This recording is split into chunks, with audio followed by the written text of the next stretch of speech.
The Mesa Chamber of Commerce Inside Business podcast brings you a unique view of Mesa through its vibrant business community and the subjects that are important. The podcast is produced in the Mesa Chamber of Commerce Media Studio, sponsored by the University of Phoenix. Please enjoy this episode of the Mesa Chamber Inside Business podcast. You know, the administration has conceded that the current tariffs on China are unsustainable. What balance do you think can be struck between the U.S. and our biggest economic competitor? Well, we have a lot of issues to work out. Tariffs are certainly one of them. And I'm, it's really Scott Bessent, the Treasury Secretary, who I think deserves a lot of credit, because inside the administration, there is a big battle going on about what the policy should be vis-a-vis tariff. Peter Navarro is obviously the champion of tariffing our closest allies and making it long-term and turning it into a significant revenue opportunity for the government. Scott Bessent, the Treasury Secretary, believes that any tariff threats or even short-term implementations should be only short-term and should be used to strike deals with other countries around the globe and try to ultimately lower trade barriers and trade costs between countries. Obviously, you know which side I'm on. I'm with Scott Bessent and feel like I don't think we need to threaten these other countries. I think if we just offered to sit down at the table with them, they would happily accept that offer, and we could accomplish a lot of this without the market volatility, the stock market volatility, the bond market volatility, the threat to our economy. We could do all of this without that and get the win, just like we did with USMCA not that many years ago. But certainly there are other issues that we have with China. Not the least of which is, China cannot dump products into the United States when we have industries that are trying to grow. I think of the solar panel industry, where for so long China tried to dump it and use it to hurt and almost destroy the domestic manufacturing of solar panels. We have other issues. China still allows precursor chemicals to leave their country and enter Mexico, and then they go into fentanyl labs, and they're made in the fentanyl and crosses the border, and they harm so many American citizens. We need to work together with the Chinese government to stop the transport of precursor chemicals to Mexico and other countries that create this deadly drug. We also still have human rights issues for the Uyghurs, and we can never forget human rights as an important issue in who we decide to do business with. Look, we can't always cut deals with only the countries that have perfect records. We're realists. I'm a realist as well as that, but certainly they have a lot of work to do to improve the condition of the Uyghurs, the domestic minority inside of China. And of course, intellectual property theft is still a major issue when American companies do business inside of China, where they may do a good contract for a short term, but they end up ultimately losing because the intellectual property supporting their business or technology model is lost. Those are all major problems that have to be worked out. Tariff policy is among them. But I think we need strategic tariffs, not across the board tariffs. I don't think that is the right policy, whether it's China or any other country. Let's thank you for that. Let's talk a little bit about America's readiness. Many local businesses that import goods from around the world are being forced to rethink their business model. Is our country prepared to ramp up domestic production from your perspective?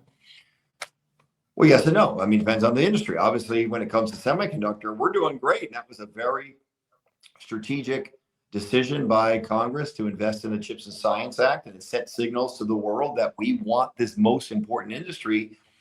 And the decision of TSMC to invest more here than anywhere else, not only in the globe, but anywhere in the United States, they chose us here in Arizona for now $160 billion of advanced manufacturing development in semiconductor space. So we're doing great in that regard. But as a practical matter, do we think that there's going to be significantly increased return manufacturing of low-tech manufacturing, not advanced manufacturing, but low-wage manufacturing back in the United States? I don't believe that is the case, and I'm not sure that's the right economic strategy. We should be focused in on being leaders in advanced industries. We are blessed as the leading economy on planet Earth with a highly educated workforce to be able to lead the world in that regard.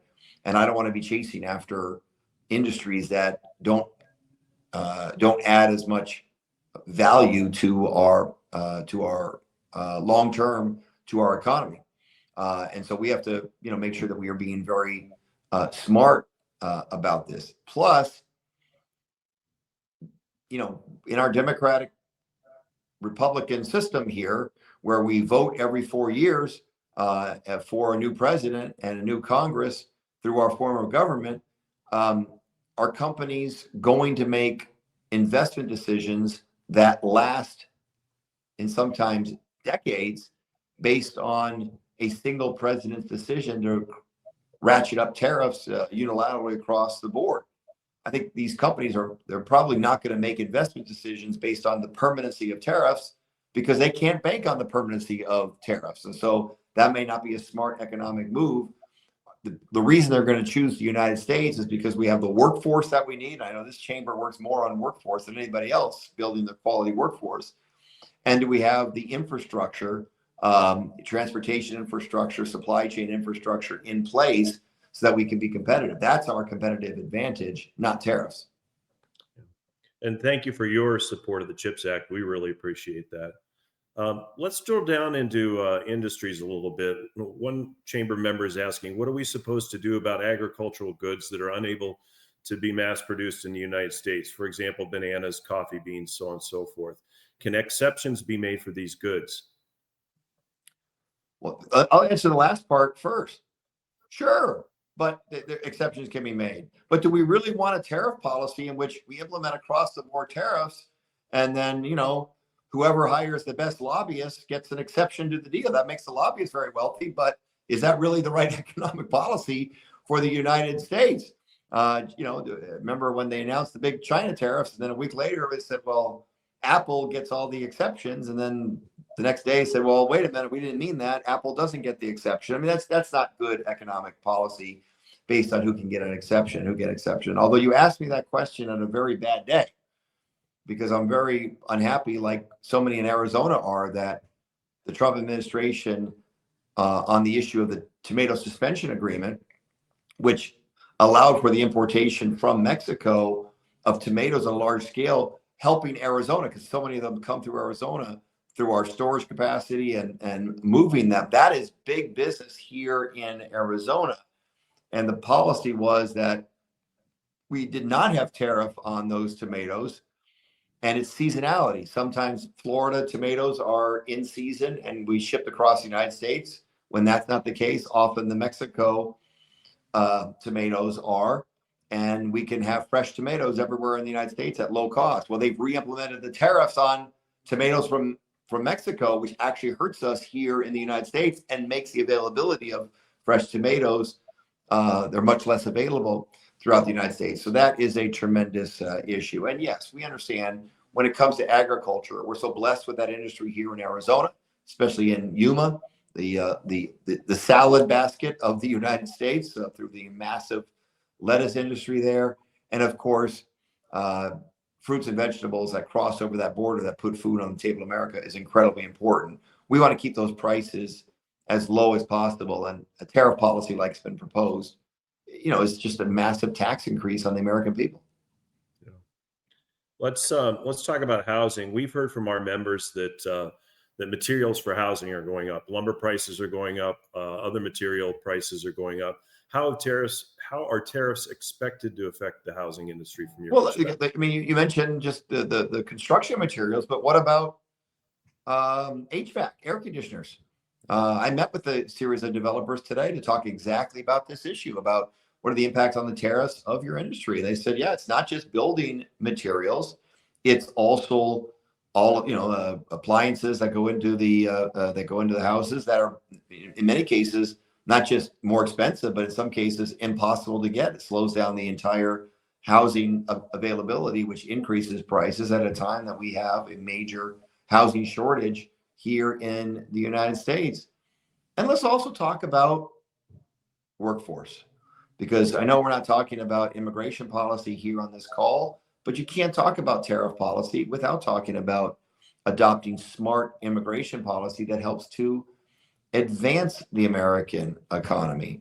And some of the immigration policies have forced people to live in fear, and many of them are not showing up at work sites to get the work done, and that moves our American economy behind. And if people are leaving this our community because of fear of immigration enforcement, that's going to have a really bad impact on housing supply in terms of people, the housing values in our community. That's another important issue that we need to think about as well. But yes, the core issue that you asked about, increased costs to build housing because of these self-imposed tariffs, at a time that we are working so hard to adopt policies that reduce the cost of housing, that's self-defeating. And it's another really good reason that we should rethink this tariff policy. Yeah, you touched on a number of subjects and issues that are related to tariffs. Do you think this trade war will lead to a recession or worse? Yeah, if we don't ratchet it back, I think a recession, sadly, is virtually inevitable. And don't take it from me. I mean, when Donald Trump first implemented these tariffs, obviously the stock market tanked, and we lost about 10% of the value. Could you imagine that?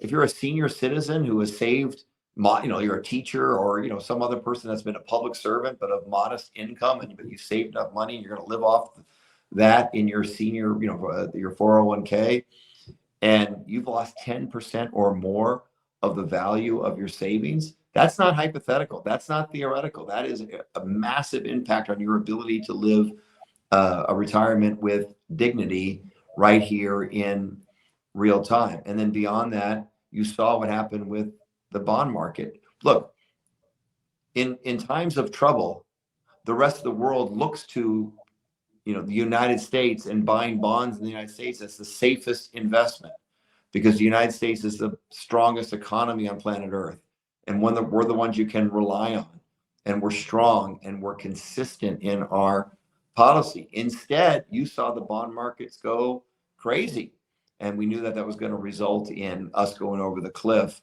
and have a recession or worse. And look, if the markets aren't getting us the real signals and action by the administration that they are going to engage in a rational policy, I think we are heading in that direction. Again, the president needs to explain why we are doing this, which he hasn't really explained. He's given different justifications for it at different times. You can fool some of the people some of the time, but when it comes to the market's going to figure it out, that there really is no plan here, that it's being done kind of willy-nilly, and there's a lot of whiplash going day to day about which direction we are going. And it's so hard for businesses to make long-term investment decisions under those circumstances, and that has a devastating impact on our economy. You touched on a lot of things in a lot of industries throughout this conversation, and kind of a closing question. What are you hearing from the businesses in your district? I know you had a beer summit with the governor not so long ago. You've been visiting a lot of businesses in your district. You're known as one of the hardest workers in Congress. And what are you hearing from your constituents? I did working with the Chandler Chamber, which is another great chamber that I'm lucky enough to have to be in my district. We went to small boutiques in downtown Chandler, some of the coolest hip stores. And one of the small business owners there, she has a women's fashion store, it's a really awesome place, indicated that one of their best selling products was a fashion line from Canada.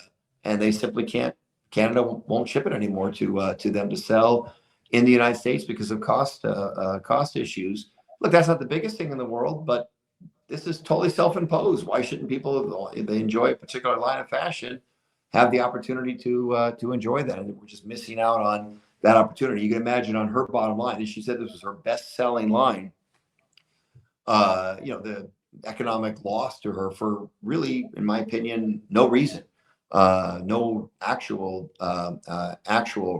reason.